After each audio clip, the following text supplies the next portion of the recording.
Big boss ಮನೆಯಲ್ಲಿ ನಮ್ರತಾ ಅವ್ರಿಗೆ ಸ್ನೇಹಿತವರು ಅಷ್ಟೊಂದು ಕಲೆ ಬಿದ್ದಿದ್ರು, ಅಂದರೆ ಫೀಲಿಂಗ್ಸ್ ಇದ್ದಾವ ಅಂಥೇಳಿ. ಬಟ್ ಅದನ್ನು ಅಷ್ಟೊಂದು ಅಂದರೆ ತಗೊಳ್ಳಿಲ್ಲ, ಅದನ್ನು ಫ್ರೆಂಡ್ ಅಂತಲೇ ನಮ್ರತಾ ಅವರು ಅಷ್ಟೊಂದು ಹೇಳಿದರು. ಆಮೇಲೆ ಈ ಒಂದು ಬಿಗ್ ಬಾಸ್ ಮನೆಯಿಂದ ಸ್ನೇಹಿತವರು ಹೊರಗೆ ಬಂದಮೇಲೆ ಗೊತ್ತಾಯಿತು ನಮ್ರತಾ ಅವರು ಮೋಸ ಮಾಡಕತ್ತಾರ ಅಂಥೇಳಿ. ಅವರು ಮೋಸ ಮಾಡಿದಾರ ಅಂಥೇಳಿ ಈಗ ಇನ್ಸ್ಟಾಗ್ರಾಮ್ದಲ್ಲಿ ಮತ್ತು ಸೋಷಿಯಲ್ ಮೀಡಿಯಾದಲ್ಲಿ ಟ್ರೋಲ್ಸ್ ಮೀಮ್ಸ್ ಎಲ್ಲ ಆಗ್ತಿದೆಯಲ್ಲ, ಹಾಗಾಗಿ ಅವ್ರಿಗೆಲ್ಲರಿಗೂ ಒಂದು ಮಾತನ್ನು ಹೇಳಿದ್ದಾರೆ ಸ್ನೇಹಿತ್ ಗೌಡ ಅವರು. ಅದು ಏನಂತ ಹೇಳಿ ನೀವೇ ಒಮ್ಮೆ ಕೇಳಿಸ್ಕೊಳ್ಳಿ. ಹಾಯ್, ನಿಮ್ಮೆಲ್ಲರಲ್ಲೂ ಒಂದು ವಿನಂತಿ ಏನು ಅಂದರೆ, ದಯವಿಟ್ಟು ನಮ್ರತಾ ಅವ್ರು ನನಗೆ ಮೋಸ ಮಾಡಿದ್ರು ಅನ್ನೋ ನ್ಯಾರೇಟಿವ್ನ ದಯವಿಟ್ಟು ನಿಲ್ಲಿಸಿ. ಬಿಕಾಸ್ ಅವ್ರು ಯಾವತ್ತೂ ಹೇಳಿರಲಿಲ್ಲ ದ್ಯಾಟ್ ನನಗೆ ನಿನ್ನ ಮೇಲೆ ಫೀಲಿಂಗ್ಸ್ ಇದೆ ಅಂತ. ಫೀಲಿಂಗ್ಸ್ ಏನೇ ಇದ್ದಿದ್ರು ಅದು ಒನ್ ಸೈಡೆಡ್ ಇದ್ದಿತ್ತು.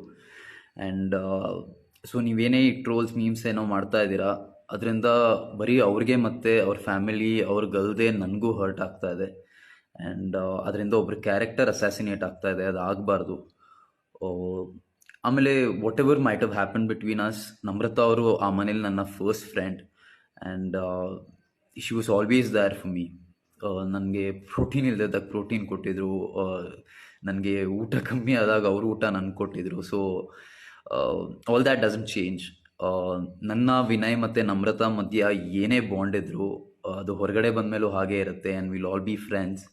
ಸೊ ಪ್ಲೀಸ್ ಇದು ಒಂದನ್ನು ದಯವಿಟ್ಟು ನಿಲ್ಲಿಸಿ. ಇದು ನನ್ನ ಕಡೆಯಿಂದ ಒಂದು ರಿಕ್ವೆಸ್ಟ್. Thank you.